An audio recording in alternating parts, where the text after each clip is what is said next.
Every one welcome back to Future Plus Academy. അപ്പം നിങ്ങൾ അറിഞ്ഞോ, ഇഗ്നുവിൻ്റെ രജിസ്ട്രേഷൻ ഡേറ്റ് 28-ാം തീയതി, അതായത് ഫെബ്രുവരി 28-ാം തീയതിയിലേക്ക് നീട്ടിയിട്ടുണ്ട്. യെസ്, ഞാനിപ്പോൾ പറഞ്ഞത് ശരിയാണ്. നമ്മുടെ ഇഗ്നുവിൻ്റെ 2026 ജനുവരി ബാച്ചിലേക്കുള്ള രജിസ്ട്രേഷൻ ഡേറ്റ് ആണ് ഫെബ്രുവരി 28ലേക്ക് നീട്ടിയിരിക്കുന്നത് കേട്ടോ. അപ്പോൾ ഇഗ്നു യൂണിവേഴ്സിറ്റി അറിയാലോ, ഇന്ത്യയിലെ തന്നെ ഏറ്റവും വലിയ ഒരു നാഷണൽ ഓപ്പൺ യൂണിവേഴ്സിറ്റിയാണ്.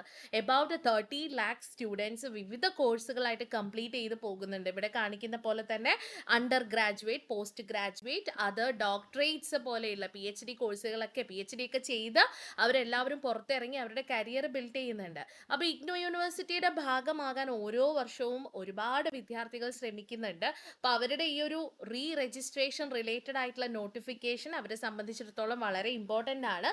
അപ്പോൾ 2026 ജനുവരി ബാച്ചിലേക്കുള്ള രജിസ്ട്രേഷൻ ആണ് ഫെബ്രുവരി 28 വരെ നീട്ടിയിരിക്കുന്നത് കേട്ടോ. അപ്പോൾ ഇതുമായി ബന്ധപ്പെടുത്തിയിട്ട് കൂടുതൽ ഡീറ്റെയിൽസും മറ്റും അറിയണമെന്നാണെങ്കിൽ കേരളത്തിലെ ആദ്യത്തെ ഓൺലൈൻ ഡിസ്റ്റൻസ് ലേണിംഗ് ആപ്പ് ആയിരിക്കുന്ന ഫ്യൂച്ചർ പ്ലസ് അക്കാദമിയെ കണക്ട് ചെയ്യാൻ ശ്രമിക്കുക. ഫ്യൂച്ചർ പ്ലസ് അക്കാദമിയെ കണക്ട് ചെയ്യേണ്ട നമ്പർ താഴെ കൊടുത്തിട്ടുണ്ട്. Okay, so thank you so much. ഇനി 6 മാസം കൊണ്ട് SSLC+2 കൂടാതെ ഇന്ത്യയിലെ ഏറ്റവും മികച്ച യൂണിവേഴ്സിറ്റികളിൽ നിന്നും UG, PG എന്നീ കോഴ്സുകൾ ചെയ്യാം. കേരളത്തിലെ ആദ്യത്തെ ഡിസ്റ്റൻസ് ലേണിംഗ് ആപ്പായ ഫ്യൂച്ചർ പ്ലസ് അക്കാദമിക്കൊപ്പം.